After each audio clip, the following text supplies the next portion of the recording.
Hey everyone, welcome back to Crypto Cash. Thank you so much for joining me here. I hope you're having a fantastic day. Quick look here again at Solana. Happy Friday to you. We're going to double check a couple of key factors because we took a long near the bottom of the support range that we lost almost immediately. It's moderately frustrating when that happens, but Bitcoin was a lot weaker than we expected and effectively lost its support as well. So we're going to discuss if this is worth holding on to a long. Do we flip over to a short? Generally, we're near the bottom of this downtrend. It wouldn't make a ton of sense to start shorting right now. But once more, it just depends on what kind of trader you are and how long you plan to hold too. So we'll double check a few key things here, of course, and help educate you along the way too. Hopefully you can learn something today. If you're new to the channel, welcome aboard. I do have a trading academy, community, and signals group. Check that out, link down below. If you're curious, been very, very good, highly successful. The only trade we have right now that's kind of questionable is our Solana long, honestly. But once more, that's just how it goes sometimes, folks. Things aren't always easy as pie. The market's been really weird lately. Honestly, Bitcoin was a major fake out here recently, and we're going to see if Solana is going to continue to follow suit or if it's going to break its own, break its trend, right? Because it seems to be aligned fairly well with Bitcoin, which is neither good nor bad, but it's generally not great right now if you're taking longs, right? Specifically because Bitcoin's been misbehaving. Okay, enough about that. Let's talk about this is the last 12 hours. Keep in mind, this is not a extremely accurate representation of liquidation, but it does tell us here that 175 is a heavy concentration just above and below 167. That's an easy way to summarize it. I want to look at the larger time frames just so we can get slightly better understandings of where we're at here. This may not tell us a lot, which really doesn't, honestly, but it does give us indications that we have heavier concentrations about the 180 to 182 range, which makes sense. That's roughly where the price action dropped down below to lose that support level. So I could see that happening. Let's go ahead and double check a few things here on the daily time frame, see where we're at, and we'll work our way down. So again, if you're new to the channel, I like to look at larger time frames first, just kind of quickly identify the overall trend, and then work our way down. Because Solana, among a few other coins, a few select coins, are above the 20-day SMA. So we have that constellation there. That 20-day SMA is kind of hanging out right there at 160. That's a good place because of the fact that that's a 0.618 fib level there, a lot of support at that golden pocket. So we should be able to experience price recovering and bouncing from here, but again, it's purely speculation, right? A lot of it hinges on smaller time frames we'll look at here next. But what I'm getting at is the daily time frame isn't looking terrible from a moving average perspective and from a support levels based on fib. Again, this is a very large Fibonacci retracement level situation. Some people prefer smaller fibs or smaller time frame fibs, which we have on the chart as well, but simply put, from a macro perspective, we're looking decent here to be able to hold 160 or higher as a likelihood. The next support to that is roughly 147, 148. We've discussed that previously being somewhat of a support range.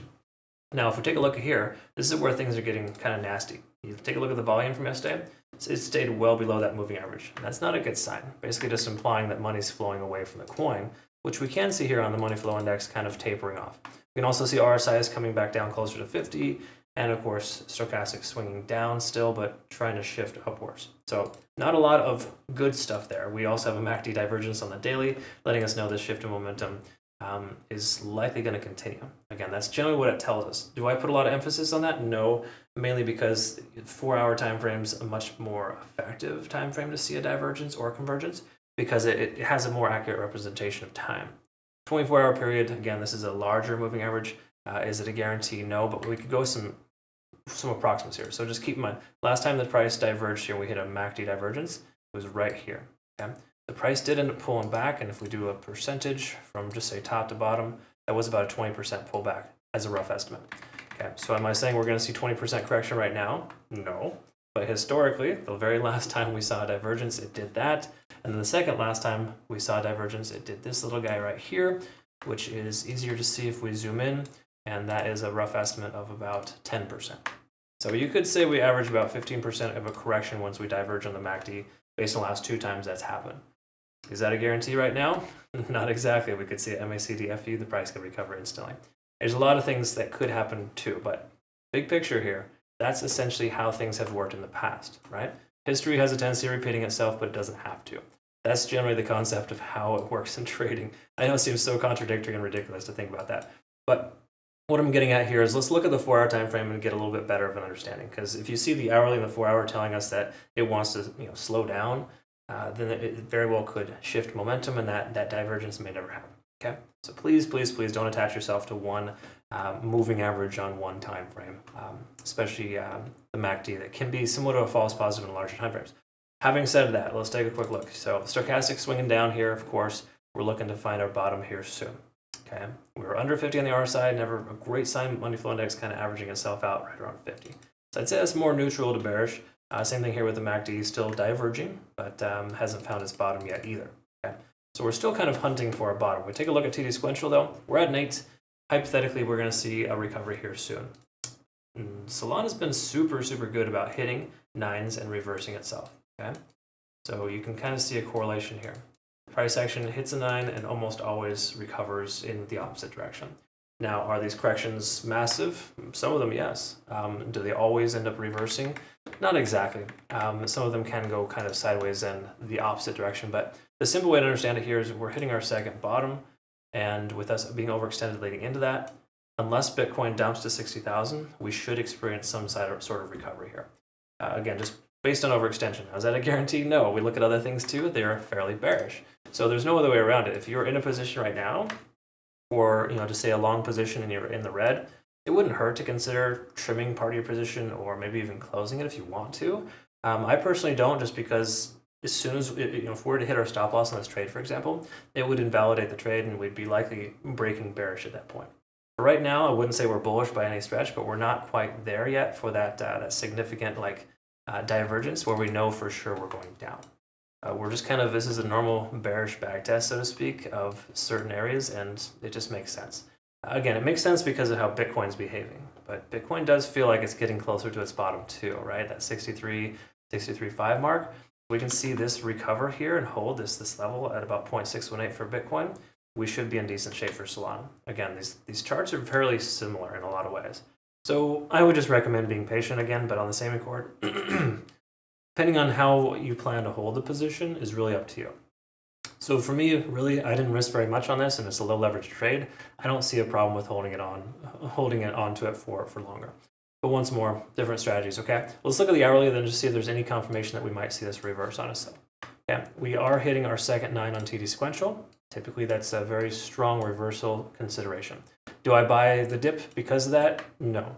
But I can say historically, when you hit 2 9s on TD sequential in a row, it typically will reverse itself. Okay, and again, here's a consistency. We're seeing a lot of 9s for Solana, and when it hits its 9, it tends to go the opposite direction.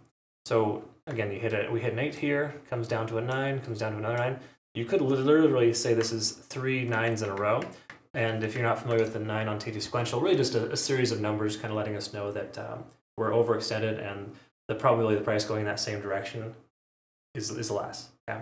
So we've hit our initial bottom. Is this the guarantee? No, there's not a ton of support here, but this could very well be the new support level.